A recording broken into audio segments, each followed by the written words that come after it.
Hey cruisers, I'm Sherry with Cruise Tips TV. Welcome to our weekly vlog. Thank you all so much for helping us to reach 10,000 subscribers right after the new year. It was a huge goal of ours and we're only just a couple of days late past our goal. So thank you so much. We did see a big push from everyone to really help us out, and it really meant a lot to us. It's something that we've been aiming for and we really never thought would be possible. So that would be the most important thing that we would like to say to everyone today. And I know last week I told you guys that we were not seeing a lot of great cruise deals. I take it back. The wave season deals are starting to come out. I have seen good deals on Carnival's website. I have seen good deals on Princess's website. I'm not seeing the greatest deals on Norwegian because the prices are sort of high because they have the perk package is still available, and I'm still finding that I could do the same sailings on Princess or Carnival for about $600 less. So let me know if you're seeing any deals. Now keep in mind, most of the research that I'm doing on these cruises right now is for the West Coast. So I am looking at cruises that are going maybe Mexican Riviera, and I'm looking at things, balconies for 3 people around $2,200. So that's kind of what we're seeing. Get out there and book something. We're certainly getting close to making a decision on our next cruise and hope that you will be too. Wanted to also let you guys know, one of our subscribers tipped us off and let us know that on January 18th, you can start booking Norwegian Bliss cruises. And Norwegian Bliss is the new ship that is coming to Alaska summer of next year, so summer of 2018. I will definitely be looking out for that, and I'm very excited to check the prices on that to see if that's something that we can pre-book. So that's a little bit of information about what is going on. Oh, another thing, YouTube has kind of changed the way that they work. If you have any familiarity with YouTube, you know that they change their algorithms all the time, and things that help us out change quite a bit. Right now, one of the most helpful things that you can do for Cruise Tips TV is, if you like our video, simply take a moment to give us a thumbs up and like the video at the end. If you like it, you can certainly give us a thumbs down as well. If you don't, you can comment, you can do whatever you'd like, but it actually is quite helpful right now for our algorithms. So thank you very much for taking an extra moment to tap that button for us. We really appreciate it. We wanted to let you guys know we are not going to be doing a vlog next Tuesday. I will be traveling. So we're instead going to post a special episode for you guys on the new medallion that has been released by Carnival Corp that will be debuting on Princess Cruises. It's that little blue thing that you're seeing all over the news right now that can be worn as a wristwatch, that can be worn as a necklace, and it falls into the category of wearables. And we love cruise technology, so we're gonna do a full episode outlining what we do know about that. One of our subscribers gave us an awesome resource for learning more about it, because the information that Princess released was a little bit cloudy. It was a little bit of kind of like an ad for it, but it left you wondering what the thing really did. So we're going to give you lots of details on that. In cruise news this week, we were very, very sad to hear the news about the shooting in Fort Lauderdale, and just want to quickly send our best wishes to anyone affected and to all the folks that were there when that incident happened. I know that there were a lot of people that I follow personally on Instagram that were very close to that incident, and our hearts and prayers go out to all of the people affected in that tragedy in Fort Lauderdale. We have a few questions this week from our YouTube family. We'll get right to those. The first question comes from Kathleen Reed. And Kathleen, I am so sorry. I'm really late answering your question. Kathleen simply wanted us to discuss tipping, and that is what I'm about to do. I'm going to give everyone a really super general overview about tipping on cruise lines. And of course, if you have any specific questions about cruise lines in particular that you need a little bit more information on their policies, you can simply Google it, but I'm going to give you the overview.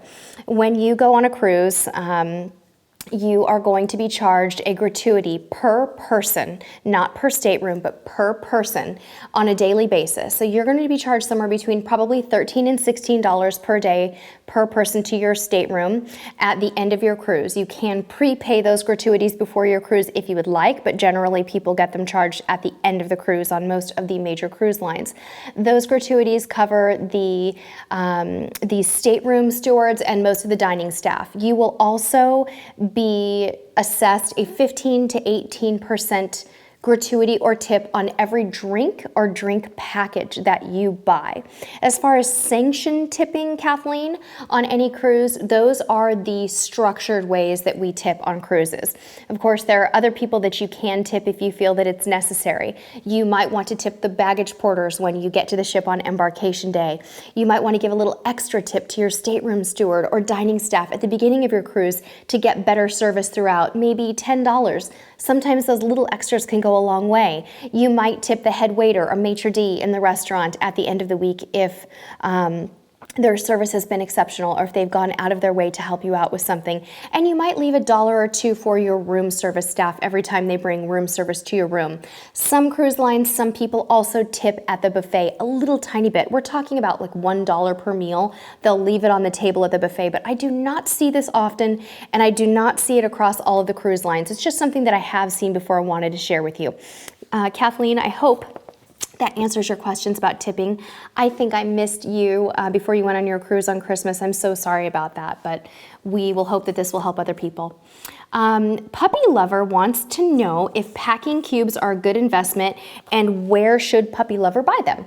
We think packing cubes are a great investment. You hear us talking about them all the time. It's a huge topic on Cruise Tips TV. We totally promote them. We're not sponsored by any packing cube company at this time, but we just love them. We've fallen in love with several different brands. You can buy them on our website. We have a marketplace there. And if you go to cruisetipstv.com/marketplace, you will see several different brands. Our favorite bargain brand that also has a ton of good color selections is Shake, S-H-A-C-K-E, I believe, and you'll see those on our website.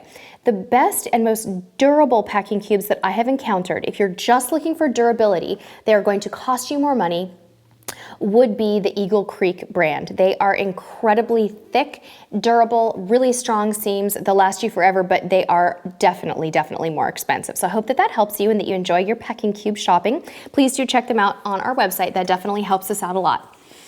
We have our next question is from Nerd's Mom, and you guys can probably help Nerd's Mom here.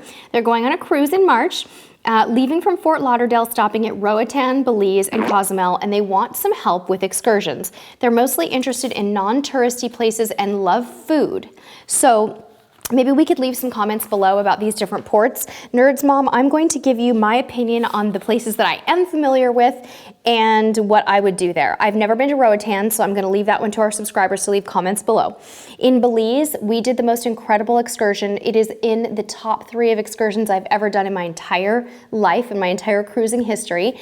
And we took a special excursion to Goff's Key, and it's spelled G-O-F-F, Goff's Key. And it is like this tiny little island that you would see in a movie, like Gilligan's Island. You pull up and it's this little tiny round sandy island with palm trees sticking out of it, and you can snorkel. There's a nice barbecue that you can buy food from, delicious Belizean beer there, and it is absolutely spectacular. Just the approach to the island alone is worth the excursion. That's all I've done in Belize, so I can't really offer you too much more. In Cozumel, you're always hearing me talk about going to Nachi Cacombe. A lot of people also like Mr. Sancho's. These are beach clubs that you can go for the day. They're probably between $50 and $65 per person for an entire day. All you can eat, all you can drink. They are beachfront beach clubs. You can swim in the ocean, swim in the pools, and do all kinds of other activities from snorkeling to laying on the beach and being spoiled. And let me tell you, the food and drinks are spectacular and delicious. That is what I would recommend. Hopefully our subscribers can recommend some Roatan tips for you in the comments below. We need to help Tony, you guys. Again, I might have missed Tony. I think he might have already gone on his cruise, but we did have a good dialogue about this. Tony is considering popping the question on his cruise to his girlfriend, soon-to-be fiance, and he's wondering if we have any ideas for how to propose on a cruise.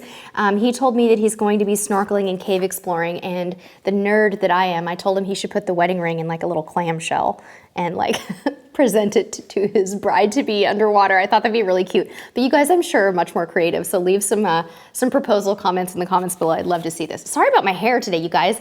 My little bang here is getting in my face and I keep flipping it and touching it. I'm sorry, bad camera presence. Anyway, we have some tips today from our friend Marty, whose YouTube name is Kenmar Rescue. They just returned from the Star Princess and they have some really awesome general cruise tips for you guys that I love and I would like to read to you today.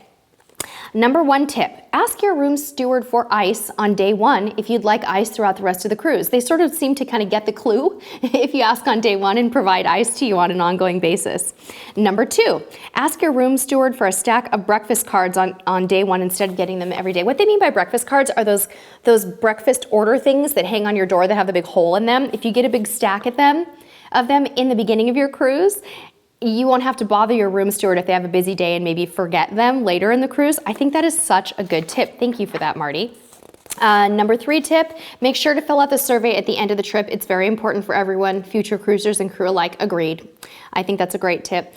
And they also said that on Princess cruises, unlike Carnival, they only make fluffy towel animals for kids. So if you really want a towel animal and you're not sailing with kids, you have to ask for it and maybe you'll get lucky. Apparently they got a koala on their last day. So I thought that was a really awesome tip.